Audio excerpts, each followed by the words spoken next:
भारत से? इसका जवाब खुद पाकिस्तान ने दे दिया है, क्योंकि उसने फील्ड में मार खाने वाले अपने आर्मी चीफ को अब फील्ड मार्शल की उपाधि दे दी है। यानी हार कर भी फील्ड मार्शल बनने वाले को आसिम मुनीर कहते हैं।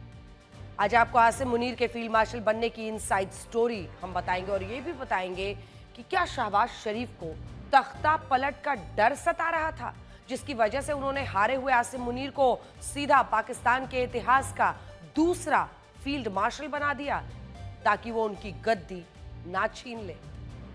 अभी तक कुछ सोशल मीडिया इन्फ्लुएंसर्स सड़क पर आम लोगों से अजीबोगरीब सवाल पूछकर उन्हें रोस्ट करते थे या फिर मजाक उड़ाते थे और खूब उनके व्यूज भी आते थे, या फिर वो किसी रेस्टोरेंट में किसी ठेले पर जाकर वहां के फूड आइटम की तारीफ वाले वीडियोस डाला करते थे। लेकिन ऐसा करने से उन्हें कोई रोकता भी नहीं था, क्योंकि लोगों को इससे कोई खास परेशानी नहीं थी। लेकिन अब ये लोग इतने आगे निकल चुके हैं कि वो देश की सुरक्षा से खिलवाड़ करने लगे हैं। ज्योति मल्होत्रा इसका सबसे बड़ा उदाहरण है। सामान्य यूट्यूब वीडियोस बनाते बनाते वो पाकिस्तान के इशारे पर चुनिंदा संवेदनशील जगहों के वीडियो बनाने लगी, जिसका फायदा पाकिस्तान ने उठाया और अब वो सुरक्षा एजेंसियों के निशाने पर है। 22 अप्रैल को पहलगांव आतंकी हमले के बाद भारत और पाकिस्तान के बीच तनाव बढ़ गया और उस दौरान जिसने भी पाकिस्तान परस्ती की बात की उस पर सुरक्षा एजेंसियों की टेढ़ी नजर पड़ी।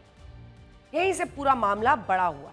इसी दौरान पता चला कि देश के बाहर ही नहीं बल्कि देश के अंदर भी कुछ दुश्मन हैं जो खुफिया जानकारी देकर पाकिस्तान की मदद कर रहे हैं। हम आपको टीवी स्क्रीन पर कुछ तस्वीरें और नाम दिखा रहे हैं। ये वो लोग हैं जो सुरक्षा एजेंसीज के रडार पर हैं और इन लोगों पर शक है कि उन्होंने अलग अलग तरीकों से पाकिस्तान की मदद की। आईएसआई भारत में जासूसों का एक बड़ा नेटवर्क बना रहा था, जिसमें ज्यादातर सामान्य लोग शामिल किए जा रहे थे। अब देखिए, आईएसआई ने जासूसी के लिए ऐसे लोगों को चुना जो सोशल मीडिया इन्फ्लुएंसर्स थे या फिर ऐसे नौकरी पेशा लोग थे जिनका समाज में गहरा प्रभाव। इन जासूसों को खुफिया जानकारी इकट्ठा करने के अलावा पाकिस्तान की झूठी तस्वीर पेश करने का काम दिया गया था। यूट्यूबर्स को फंसाने के मामले में आईएसआई का पहला और सबसे अहम टारगेट ज्योति मल्होत्रा थी। देखिए, या तो वो यूट्यूबर्स थे या फिर ट्रैवलॉग्स बनाते थे, सिंगल औरतें थी।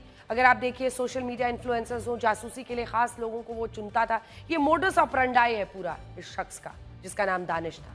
वीजा ऑफिस में काम करता था और चूंकि वीजा के लिए वहां पर लोग जाते हैं तो सीधा उनको कांटेक्ट, जो भी वल्नरेबल लगता था, यानी लगता था कि इसको पैसे की कमी है या सिंगल महिला है या विधवा है, तो उसको अपने चंगुल में ये लेता था। पाक की झूठी तस्वीर पेश करने के लिए, एक प्रोपेगेंडा चलाने के लिए वो उनको प्रेरित करता था। बदले में धीरे धीरे दोस्ती, पैसे की, अच्छा जरूरत है मैं भेजता हूँ, तरह तरह के तरीके अपनाता था। ज्योति मल्होत्रा ट्रैवल ब्लॉग बनाती थी, दानिश के संपर्क में थी।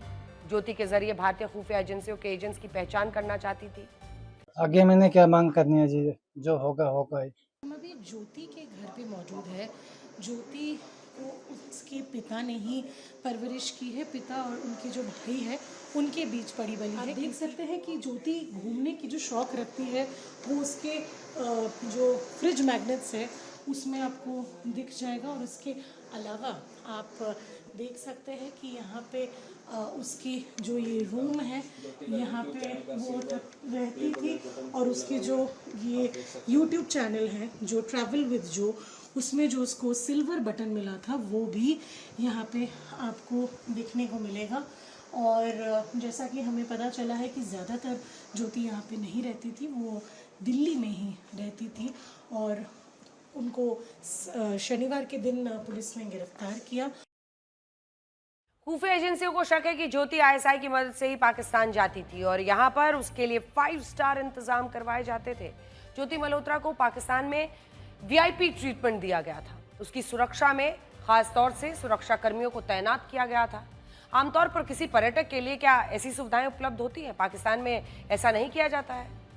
ज्योति ने पाकिस्तान में अपने हैंडलर से बातचीत करने के लिए व्हाट्सएप, टेलीग्राम, स्नैपचैट इनका इस्तेमाल किया था और ये सभी प्लेटफॉर्म्स एन्क्रिप्टेड मैसेज की सुविधा देते हैं, यानी किसी और को पता नहीं चले। वो खुद अगर डिलीट हो गए तो आप उसको रिट्रीव नहीं कर सकते, वापस नहीं निकाल सकते। ज्योति मल्होत्रा की कमाई और उसके खर्च में दिखने वाला अंतर है वो भी शक पैदा करता है। दरअसल कमाई के मुकाबले उसका खर्च कहीं ज्यादा है। अगर उसकी पारिवारिक स्थिति भी आप देखें तो थोड़े तंग हालात दिखते हैं। आपने पिता को देखा, आपने उनके घर को देखा। विदेशी दौरों पर उसकी लग्जरी लाइफस्टाइल देखकर यह संदेह होता है कि उसके घूमने फिरने का खर्च कहां से आ रहा था। पाकिस्तान की यात्रा के तुरंत बाद ज्योति मल्होत्रा ने चीन का दौरा किया और यहां उसने लग्जरी कार्स में खूब यात्रा की थी और बहुत सारी गोल्ड ज्वेलरी भी खरीदी थी। पाकिस्तान से मिलने वाली इन सुविधाओं के बदले में ज्योति का काम था पाकिस्तान की छवि अच्छी करना, भारत से जुड़ी संवेदनशील जानकारियां पूछने पर बताते रहना।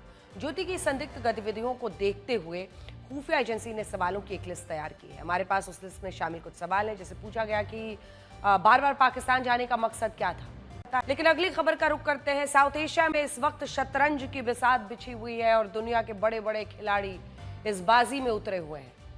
दुनिया के किसी भी हिस्से में जब कोई संघर्ष, युद्ध या तनाव होता है तो बड़े प्लेयर्स के लिए भी एक बड़ा मौका होता है।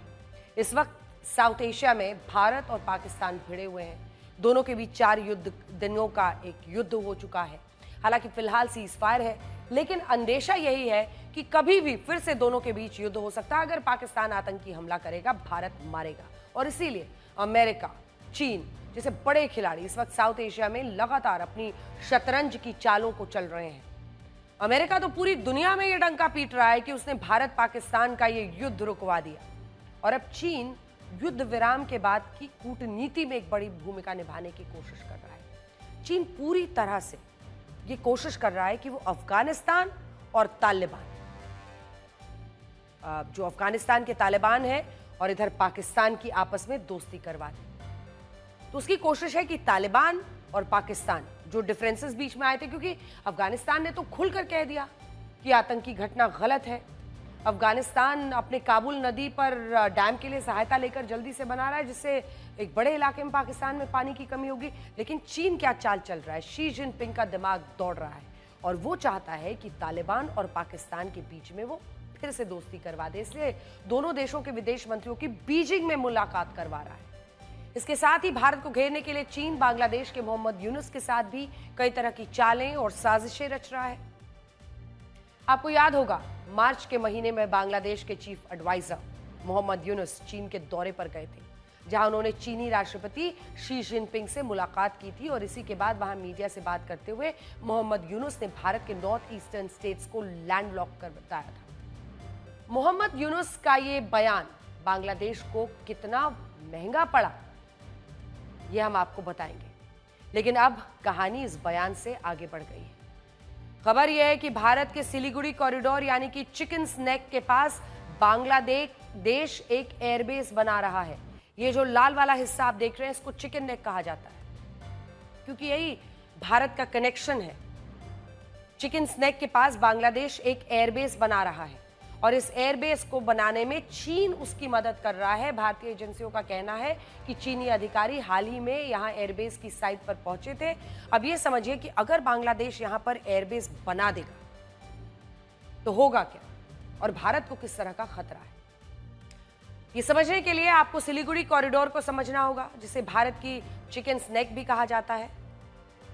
ये कॉरिडोर भारत के लिए एक महत्वपूर्ण चेक पॉइंट है। अपनी सबसे सकरी जगह पर यह सिर्फ 22 किलोमीटर चौड़ा है।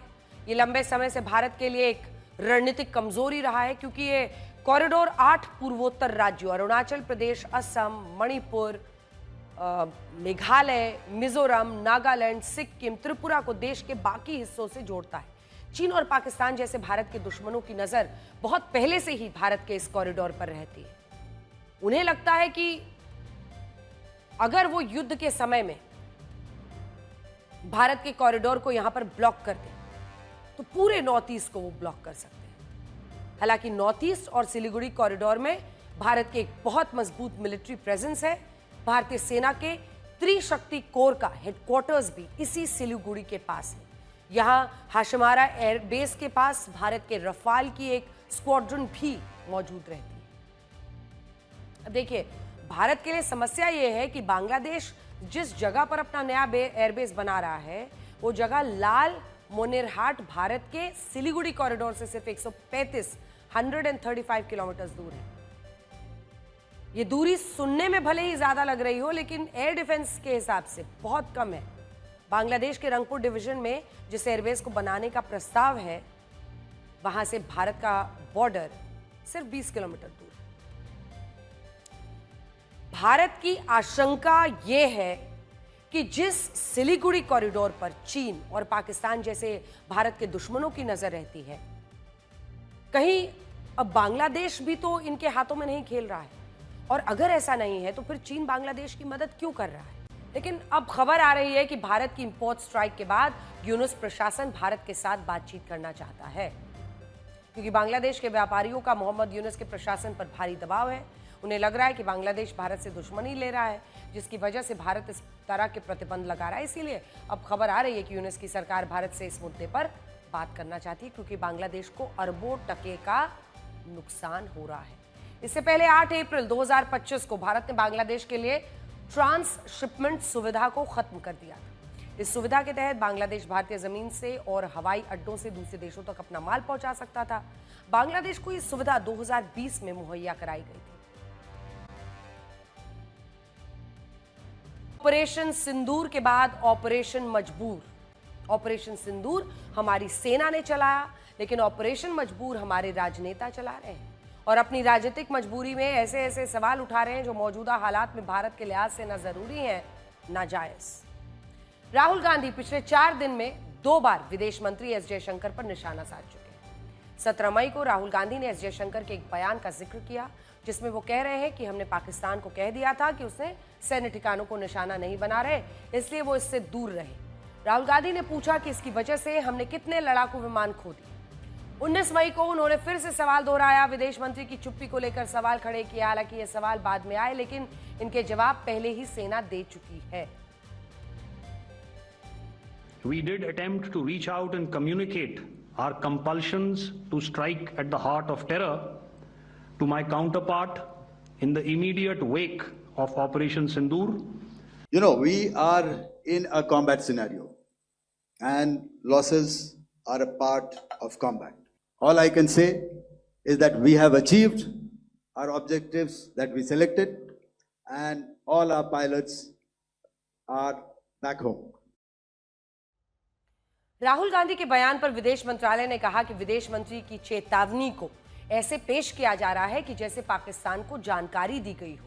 ये तथ्यों के साथ हेरफेर है। वास्तव में राहुल गांधी ने कई सवाल, कोई अनबुझे सवाल अचानक नहीं पूछे हैं, कि वही सवाल पूछ रहे हैं जिनका उतना जवाब सेना दे चुकी है जितना कि दिया जाना चाहिए और जो राष्ट्रीय सुरक्षा के हित में हो। लेकिन जो राष्ट्रीय सुरक्षा के हित में हो वो राजनीति के हित में हो, ऐसा जरूरी नहीं है। इसीलिए अब राहुल गांधी वो सवाल दोहरा रहे हैं जो उनकी राजनीति के हित में है, भले ही अब पाकिस्तान इन सवालों का फायदा उठा रहा हो, क्योंकि अब राहुल गांधी के सवालों को पाकिस्तान अपने ड्रोन की तरह खूब उछाल रहा है। ऑपरेशन सिंदूर पर सवाल उठाने वाले बयान पाकिस्तान में खूब चल रहे हैं। वो नाम भले गलत उच्चारण कर रहे हो, लेकिन उनके भाव बिल्कुल स्पष्ट हैं। जिनमें गहराई होती है उनकी तासीर नरम होती है। बाकी आप तो जानते हैं, चाय से ज्यादा केतली गर्म होती है। नमस्कार।